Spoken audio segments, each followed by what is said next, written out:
Hi అండి. ఈరోజు వంట కోసం నేను ముందుగా ఏమేం ప్రిపేర్ చేసుకున్నానో చూపిస్తున్నాను. వీడియో అయితే లాస్ట్ వరకు చూసి లైక్ చేసి సబ్స్క్రైబ్ అయితే చేసుకొని అయితే వెళ్ళండి. సో ఫస్ట్ అయితే ఇక్కడ దోసకాయ టమాటా పప్పు అయితే చేద్దామని దోసకాయ ముక్కలు అయితే ఈ విధంగా కట్ చేసుకున్నానండి. సో పప్పులోకి వచ్చేసి పచ్చిమిరపకాయ ముక్కలు, కరివేపాకు, కొత్తిమీర, ఆవాలు, జీలకర్ర, ఎండుమిర్చి, అలాగే టమాటా ముక్కలను కూడా కట్ చేసి రెడీగా అయితే పెట్టుకున్నానండి. పప్పులోకి చింతపండును కూడా నానబెట్టేసుకున్నాను. నెక్స్ట్ వచ్చేసి కొబ్బరి మామిడికాయ పచ్చడి చేద్దామని చెప్పి 4 ఎండుమిర్చి, 4 పచ్చిమిర్చిని అయితే కడిగి రెడీగా పెట్టుకున్నాను. కొంచెం కొత్తిమీర అండ్ అలాగే మామిడికాయ వచ్చేసి ఇక్కడ ఒక హాఫ్ కాయ అయితే తీసుకొని ముక్కలుగా కట్ చేసుకున్నానండి. ఒక కొబ్బరికాయనైతే ఇలా ముక్కలుగా కట్ చేసి అయితే రెడీగా పెట్టుకున్నాను.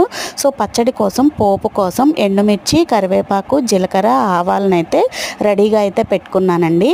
నెక్స్ట్ వచ్చేసి పచ్చిమిరపకాయలు, శనగపిండి అయితే పెడదాం అనుకుంటున్నాను.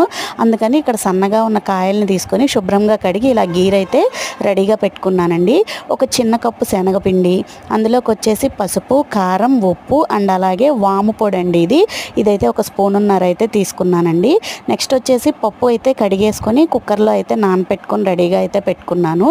అండ్ రైస్ వండడానికి బియ్యాన్ని అయితే గిన్నెలో పోసుకొని రెడీగా పెట్టుకున్నానండి. ఇదంతా చేయడానికి నాకు 40 నిమిషాలు టైం అయితే పట్టింది. వీడియో నచ్చితే లైక్ అండ్ సబ్స్క్రైబ్.